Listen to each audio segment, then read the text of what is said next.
یسرا فی الصلاۃ، لوگوں کو حکم دیا جاتا تھا کہ آدمی مرد اپنا دایاں ہاتھ اپنی بائیں ذراع پر نماز میں رکھے، اور یہ حکم نبی صلی اللہ علیہ وسلم کی طرف سے دیا جاتا تھا۔ یہ دیکھ رہے ہیں آپ ہائی لائٹ کی ہو جاتی ہے، لوگوں کو نماز میں دایاں ہاتھ بائیں ذراع پر رکھنے کا حکم دیا جاتا ہے۔ سمجھے آپ نے حدیث؟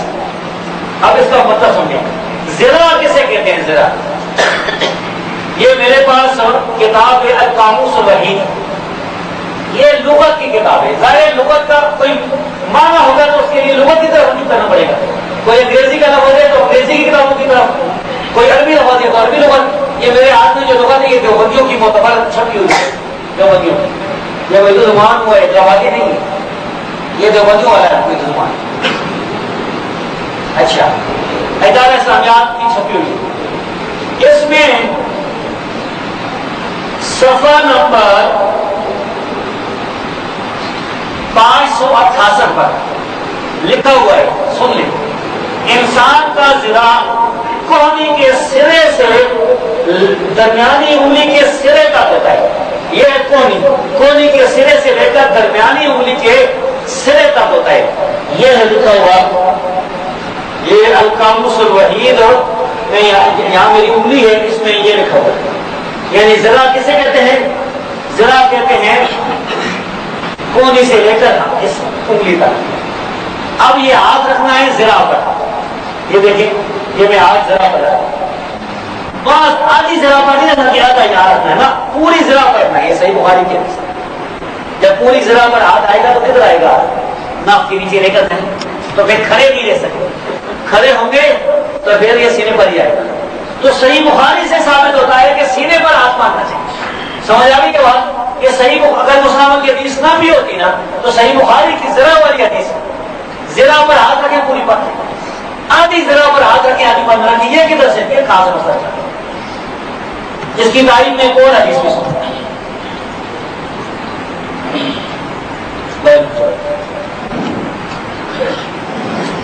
یہ ہے جی،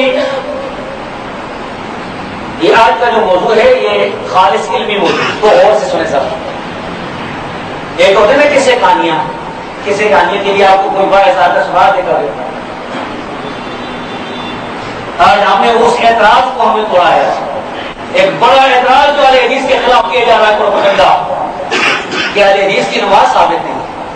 جن لوگوں کی اپنی نماز ثابت نہیں ہے وہ کہتے ہیں کہ نماز ثابت نہیں۔ وہ چور جو ہے نا، شور مچا رہا ہے کہ چور چور۔ بہادر شہر کا ایک واقعہ میں نے بزرگوں سے سنا ہے کہ بابا ہے نا پورا، اس کے ہاتھ میں 50 روپے کے غریب تھے، پرانا زمانہ تھا، بڑی رقم کے زمانے میں۔ تو ایک چور آ گیا اور بازار میں اس نے طاقتور تھا، اسے چھین لیا اور بھاگنا شروع کر دیا۔ تو وہ بابا بیچارہ کہہ رہا ہے کہ چور چور پکڑو، اور وہ جو چور تھا وہ بھی بھاگ رہا، کہہ رہا چور چور۔ تو لوگ آگے دیکھ رہے ہیں کہ اور آگے جا رہے ہیں۔ تو یہ ہے جی میرے ہاتھ میں سنن ابی داؤد، حدیث کی کتاب ابو داؤد ہے، اس میں یہ حدیث صحیح ہے، اور سیدنا وائل بن حجر رضی اللہ تعالیٰ عنہ سے یہ روایت، اس کا نمبر ہے 727۔ وائل بن حجر رضی اللہ تعالیٰ عنہ فرماتے ہیں، ثم وضع يده اليمنى على ظهر كف اليسرى والرسل والساجد، کہ میں نے نبی صلی اللہ علیہ وسلم کو دیکھا نماز پڑھتے ہوئے، آپ نے اپنا دایاں ہاتھ رکھا اپنی بائیں ہتھیلی کی پشت پر اور رسل پر اور ساجد پر، تین چیزوں پر ہاتھ رکھا۔ یہ رسل اور ساجد میں بھی آپ کو بتا پاؤں کیا ہے، یہ نشان یاد رکھنا۔ صحابی نے دیکھا کہ نبی صلی اللہ علیہ وسلم نے رسل اور ساجد تین چیزوں پر ہاتھ رکھا۔ یہ سعید بن خزیمہ میں بھی یہ روایت ہوتا ہے، یہ روایت اور صحیح روایت ہے، سعید بن خزیمہ میں بھی یہ ہوتا ہے۔ بائیں ہتھیلی جو ہے پشت، یہ تو یہ ہے عربی میں، جس کو کہتے ہیں علی ظہر کف اليسرى، رسل سے کہتے ہیں، یہ جہاں میں نے انگلی رکھی ہے عربی زبان میں، اس کو پتہ نہیں اردو میں کیا کہتے ہیں، ہاں جی چلائی، اور یہاں سے لے کر یہاں تک یہ ساعد، اس کو کہتے ہیں سائڈ. مجھے لگا سائڈ. اچھا رسل کا انہوں نے معنی لکھا ہے کہ کلائی گٹا وغیرہ. اب یہ سائڈ میں آپ کے سامنے کرتا ہوں. لغت کی کوئی بات بھی میں اپنی طرف سے نہیں کروں گا, جو بات بھی کروں گا با حوالہ کروں گا. تو یہ ہے جی سائد, صفحہ نمبر 759. سائد کا معنی کیا لکھا ہے انہوں نے بزرگوں نے؟ کوہنی سے اکیلی تک کا احساس. کوہنی سے آلگ سے کونی سے کچھ تو میں تو کہتے ہیں منگل ہے, یہاں سے لے کر جب منگل ہونا لاس دال مروان کی کو دے جائے پڑے, یعنی کونی سے لے کر اس جگہ تک آتا ہے. اگر کسی کو کچھ نہیں آتی نا اردو پٹھان کو بیٹا ہے وہ بھی سمجھے.